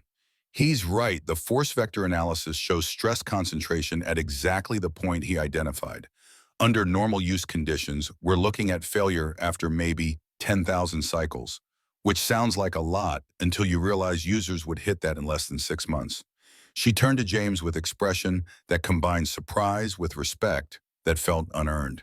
How did you spot that? Even our structural engineers missed it during design review. James shrugged uncomfortably because explaining that you developed an intuition for mechanical failure after spending years fixing broken transmissions and i.e. damaged vehicles seemed like it would sound either boastful or pathetic depending on how you framed it. I've spent a lot of time working with systems that break under stress. After a while, you start recognizing the patterns that lead to failure.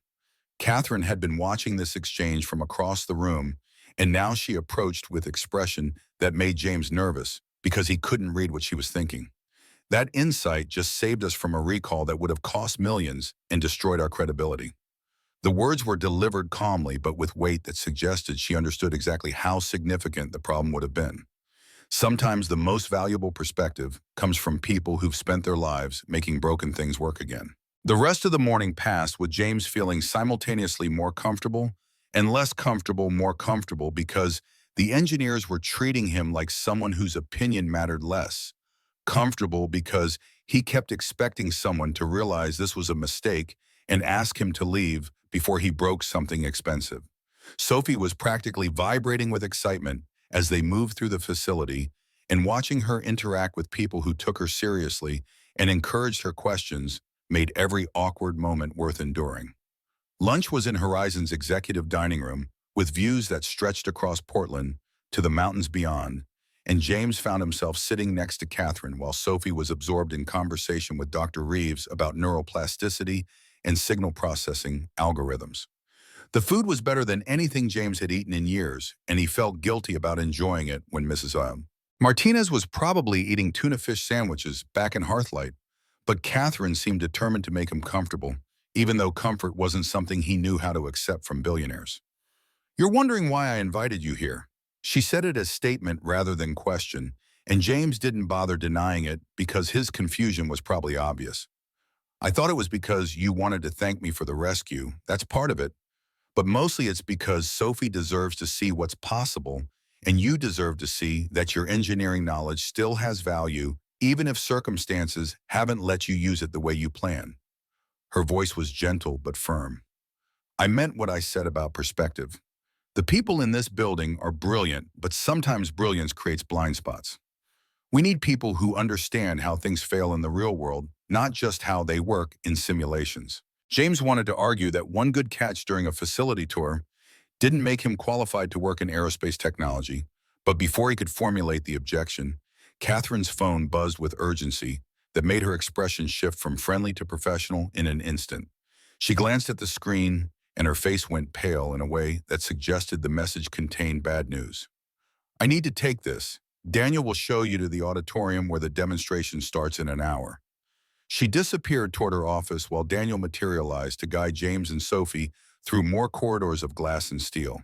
The auditorium, when they reached it, was already filling with people who looked important suits, that whispered money tablets, that showed stock portfolios, conversations that referenced billion-dollar deals with the casual ease of people for whom billions were just numbers on spreadsheets. James and Sophie were shown to seats near the front, where they had clear view of the stage and the equipment that would be used for the demonstration. The presentation began with Catherine at the podium, despite the cast on her arm, her voice carrying across the auditorium with practiced confidence as she explained Phoenix Systems' capabilities and the clinical trials that had shown remarkable results. She spoke about independence and dignity and the human cost of disability in ways that made it clear this was personal for her, beyond just business success, though she didn't explain why, and James didn't have enough context to guess. The demonstration was scheduled to show Phoenix's ability to let users control external devices through nothing but thought and minimal movement, and Catherine explained that they'd invited a young volunteer to participate because showing real-world applications with real people was more meaningful than laboratory simulations. When she announced that the volunteer was Sophie, James felt his stomach drop because this hadn't been part of the plan, and because putting his daughter on stage in front of hundreds of investors and journalists felt like risking something he wasn't prepared to risk. Sophie turned to him with eyes that were excited rather than scared, and James found himself nodding permission, even though everything in his protective instincts was screaming about danger and unknown risks and all the ways this could go wrong. She walked onto the stage with confidence that made him proud and terrified in equal measure, and engineers fitted her with the neural sensors that looked delicate against her dark hair. The system initialized with graphics on a large screen showing Sophie's neural patterns being translated into commands, and when she thought about moving her hand, the robotic arm on stage responded by lifting in perfect synchronization. The crowd applauded, and Sophie smiled with pure joy that made James's chest ache, because this was his daughter doing something extraordinary and being recognized for her intelligence instead of being dismissed because of her poverty. Then the system glitched. Lights on the control panel flickered red, and the robotic arm jerked violently in ways that weren't responding to Sophie's commands. Her face showed confusion, shifting rapidly to fear as the feedback through the neural sensors caused visible discomfort. James was already moving before his conscious mind registered the decision, shoving through the crowd of stunned spectators, focused entirely on reaching his daughter before the malfunctioning system could hurt her. "Shut it down." His voice carried military authority that made people respond automatically, but the engineers were already frantically typing commands that the system was refusing to accept. The robotic arm swung toward Sophie's head with force that could have caused serious injury, and James launched himself onto the stage, ripping the neural sensors from his daughter's temples, with complete disregard for whether he was damaging expensive equipment or violating protocols. Sparks erupted from the interface as connections tore free, and the robotic arm froze mid-swing before going completely dead. Sophie collapsed forward, and James caught her feeling her body shake with shock and fear as she buried her face against his chest. The auditorium erupted into chaos, journalists shouting questions, investors demanding explanations, security trying to restore order. But James ignored all of it because the only thing that mattered was that Sophie was breathing and conscious and apparently uninjured beyond being scared. Catherine was barking orders with the kind of controlled urgency that came from someone who knew crisis management was about staying calm while everyone else panicked. Within minutes, Daniel and the IT security team had isolated the cause. The system hadn't malfunctioned randomly, but had been actively hacked by someone with sophisticated understanding of Horizon's security protocols and Phoenix's control architecture. James carried Sophie off the stage while medical personnel checked her for injuries that thankfully didn't exist beyond elevated heart rate and stress response. Catherine appeared beside them with expression that combined professional concern and personal guilt in a way that made James realize she blamed herself for inviting Sophie to participate. "I'm so sorry." Her voice was tight with emotion she was barely controlling. The system was supposed to be completely secure. Someone deliberately sabotaged it, and I will find out who, and they will pay for putting your daughter at risk. James wanted to be angry, wanted to blame Catherine for exposing Sophie to danger, but the truth was that Sophie had wanted to participate, and James had agreed, and sometimes bad things happen that weren't anyone's fault except the person who'd actively caused them. Instead of anger, he felt exhaustion that came from adrenaline crash, combined with the recognition that he and Sophie didn't belong in this world where corporate sabotage and billion-dollar stakes made children into acceptable collateral damage. We should go. His words were flat and tired. This was a mistake. We don't belong here. Catherine looked like she wanted to argue, but before she could respond, Sophie lifted her head from James's shoulder with expression that suggested she was processing everything that had happened and reaching conclusions that her father wasn't going to like. No, Dad. This isn't a mistake. Someone tried to hurt people by breaking something important, and that means we need to stay and help fix it, not run away because things got scary. The words hit James with force because they echoed exactly the kind of logic Lauren would have used, and because his 12-year-old daughter was apparently braver than he was. He looked at Catherine and saw hope mixed with determination that suggested she would keep fighting regardless of whether James and Sophie stayed or left, but that she wanted them to stay because their presence mattered in ways James didn't fully understand. Before he could respond, Daniel appeared with a tablet showing preliminary forensic analysis of the hack. The digital signature matched coding patterns from programmers known to work for Kane Industries, a competing company that had been trying to acquire or replicate Horizon's neural interface technology for the past 3 years. The CEO of Kane Industries was Victor Kane, 61, known for aggressive business practices that occasionally crossed legal boundaries and currently desperate because his own company's stock was falling while Horizon's was rising. But there was more in the file that Daniel pulled up information about Victor's personal life that added context to the sabotage. His daughter Emily Kane was 16 and suffering from ALS Lou Gehrig's disease, which had already progressed to the point where she needed ventilator support and had lost the ability to move or speak. Phoenix System was exactly the kind of technology that could have helped Emily communicate and control her environment, but Catherine had refused to rush clinical trials despite Victor's repeated requests to make exceptions for compassionate use cases. James read the file and felt his anger at the saboteur shift into something more complicated because he understood what it meant to watch someone you love suffer and to feel powerless to help them.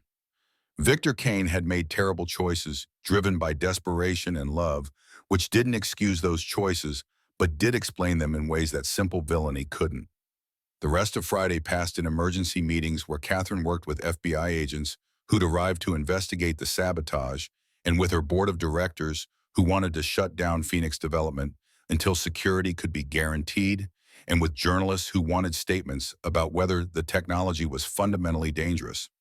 Through it all, she maintained composure that impressed James even as he recognized it was costing her enormous effort to keep functioning under this level of stress. By evening, it was clear that Catherine needed rest more than she needed to keep working, but she kept pushing through meetings and calls and crisis management until her body made the decision for her. James was in the lobby waiting to find out whether Daniel could arrange transportation back to Hearthlight when he heard shouting from the executive floor, followed by sounds of people running. He reached the conference room to find Catherine collapsed on the floor, with Daniel and Dr. Reeves kneeling beside her. Her right hand was trembling violently, and her eyes were unfocused in a way that suggested she wasn't fully conscious.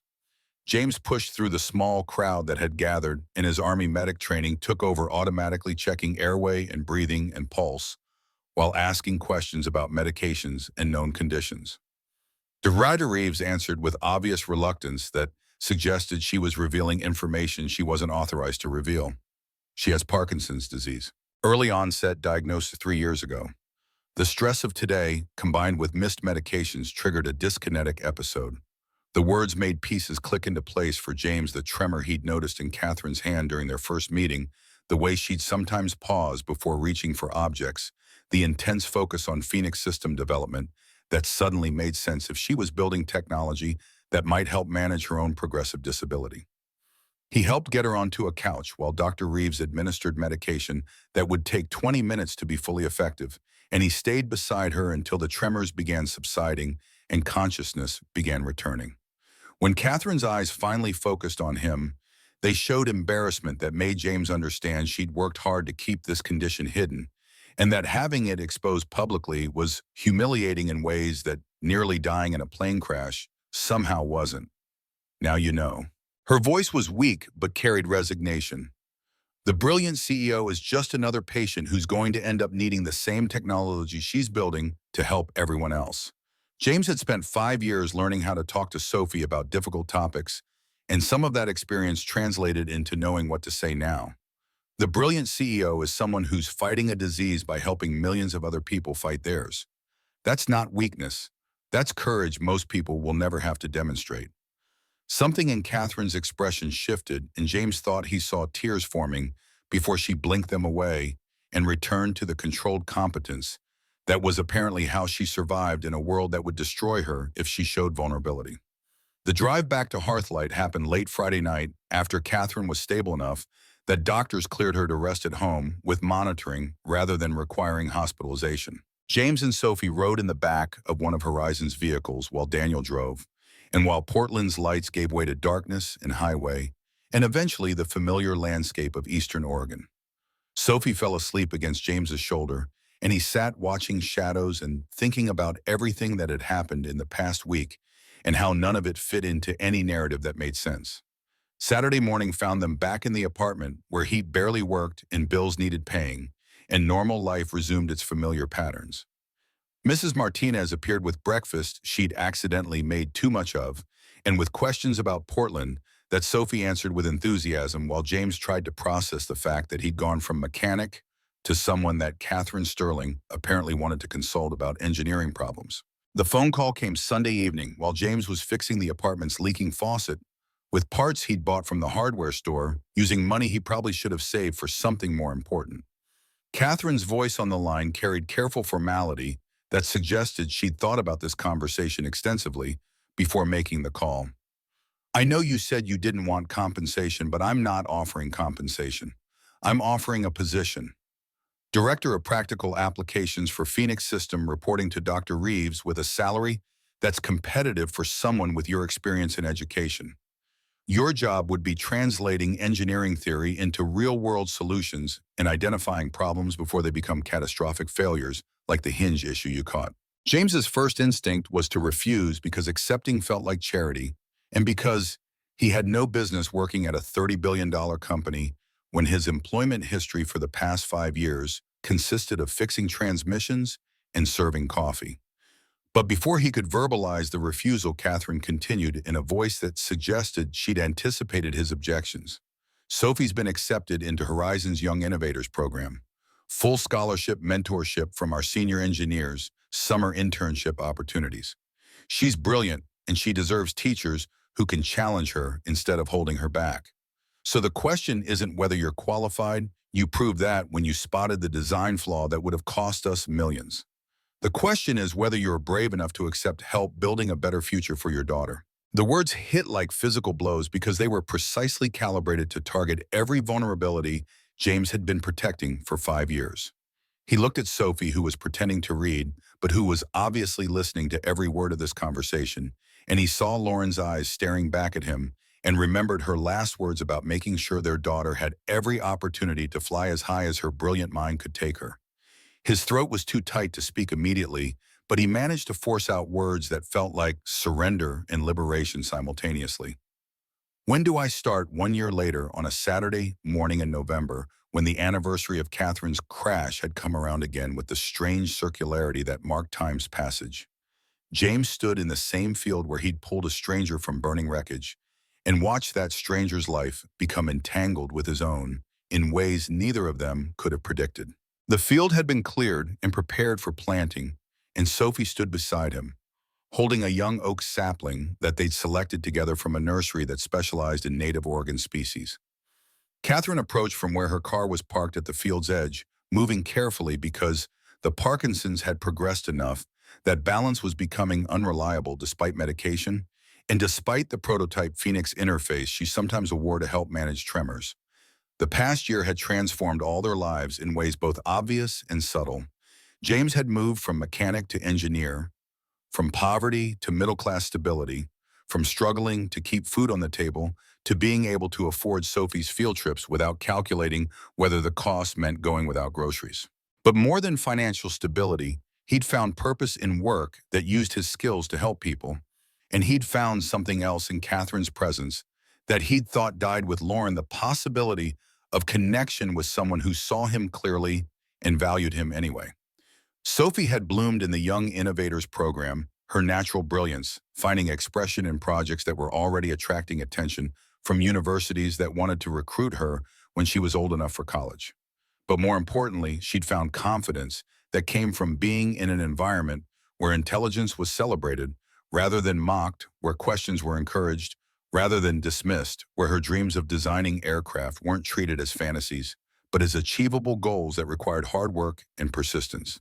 And Catherine had found something she'd been searching for without knowing she was searching: a family built not by biology, but by choice, by shared crisis, by the recognition that sometimes the people who saved you weren't the ones you expected. Her Parkinson's was progressing, but Phoenix System was helping manage symptoms and providing independence that medication alone couldn't offer, and more importantly, she'd stopped fighting the disease in isolation and had learned to accept help from people who cared about her. They worked together in comfortable silence, digging the hole deep enough for the oak's roots, lowering the sapling carefully into place, filling the space around it with soil that James packed down with his hands. Sophie patted the last of the dirt into place and stepped back to admire their work, with satisfaction that suggested she understood the symbolism, even if nobody had explained it explicitly. It'll grow strong. Her voice carried certainty beyond her 13 years. Every year will come back, and it'll be bigger, and we'll remember how everything changed that night, and how sometimes the worst things lead to the best things. Catherine slipped her hand into James's, and he felt the slight tremor that medication couldn't completely suppress, and squeezed gently to let her know the tremor didn't matter, that he saw her completely and valued her completely, and that her illness was part of who she was, but not the definition of who she was, a symbol of second chances. Catherine's voice was quiet but steady. Of the night fate decided to rewrite all our stories and give us futures we never imagined. James looked at the oak tree that would grow here for decades or centuries, marking the place where catastrophe had become transformation, where stranger had become family, where the end of one life had created space for another life to begin. He thought about Lauren and the promise he'd made to let Sophie fly, and he realized with clarity that felt like revelation that keeping that promise hadn't meant doing it alone, or refusing help, or measuring success by how much he could endure without breaking. Keeping the promise meant building a life where Sophie's brilliance could flourish, where opportunities were abundant rather than scarce, where futures were expansive rather than limited. And if that life included Catherine, who saw value in a mechanic's insights, and who challenged James to believe he was more than his circumstances, then maybe that was part of the promise too. Not replacing Lauren, but honoring her memory by refusing to let grief prevent the living from continuing to build lives worth living. The wind moved through the field with the particular quality of Oregon autumn, carrying the smell of rain and earth, and the promise of seasons that would continue turning regardless of human drama. James stood with his daughter on one side and Catherine on the other, three figures under a vast sky, and felt something that might have been peace settling over him, like recognition that he'd finally arrived somewhere worth reaching after years of wandering through landscape that had felt hostile to survival. Fortune favors the bold, Catherine's grandfather used to say. But sometimes fortune favored the ones who stopped to help strangers who ran toward fire instead of away from it, who believed that saving one person could change the world in ways that rippled outward far beyond the initial act of rescue. The oak tree stood quiet between earth and sky, roots reaching down into soil, while branches reached up toward light, growing in the only direction that mattered. Forward, always forward toward futures that none of them could predict, but all of them were brave enough to face together.